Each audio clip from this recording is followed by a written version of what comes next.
My name's David Sands. I'm Chief Executive of David Sands Limited, and we are a family-owned and controlled business operating 27 stores in East Central Scotland. We're members of NISA, and I've been involved in the business for 21 years. When I joined the business in 1989 from Sainsbury's, I joined my father. We had the one store in Kinross. It was a very successful store, but we knew we were quite reliant on that store, and we knew that we would face multiple competition for that store. So that spurred us on to opening more stores. In 2005, we took a major risk. It was a major decision, probably one of the few decisions that I had sleepless nights over, and that was to spend £1.5 million building a new distribution centre and head office. And the critical thing about that is it gives us the ability to expand. When we built it, we had 16 stores. We now have 27 stores, and the capacity of that warehouse certainly could accommodate up to at least 50 stores. The key in running convenience stores is availability. I don't believe you can have the best availability if you're only working on 1 or 2 deliveries a week. We deliver to our stores 7 days a week, and a lot of our stores get deliveries 7 days a week. The effects of the recession are something that we have to consider. The economic environment changes all the time, but as with any economic event, there are threats and opportunities. The opportunities for us have been the fact that property prices have come down, and therefore there's an opportunity to acquire land, particularly to build new stores. So that's an opportunity. We started our central kitchen in July last year.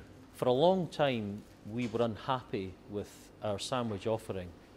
So we set ourselves the goal, and it is our goal at the moment, to become well known for our sandwiches. We make our own sandwich fillings. We try to use as many local products as possible, and the carrier, i.e. the roll or the bread we use, we try and use our local bakery supplier.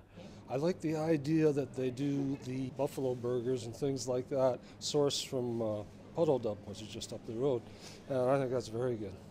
The big risk that any retailer has is you can invest in chilled foods, but you're going to get wastage. And unless the margin is there in the first place, then that can be quite punitive.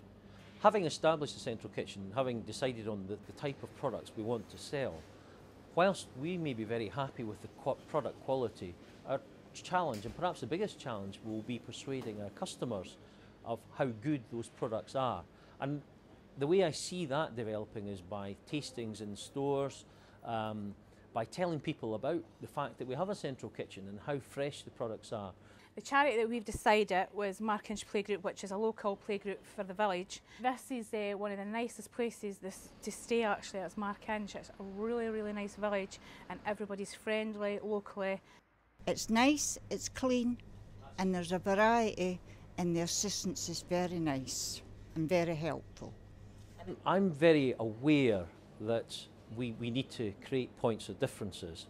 So we reckon in our business there's a couple of things that make us different. We've talked about local products, we've talked about our central kitchen, we've talked about good availability, but there are a lot of other retailers doing that as well.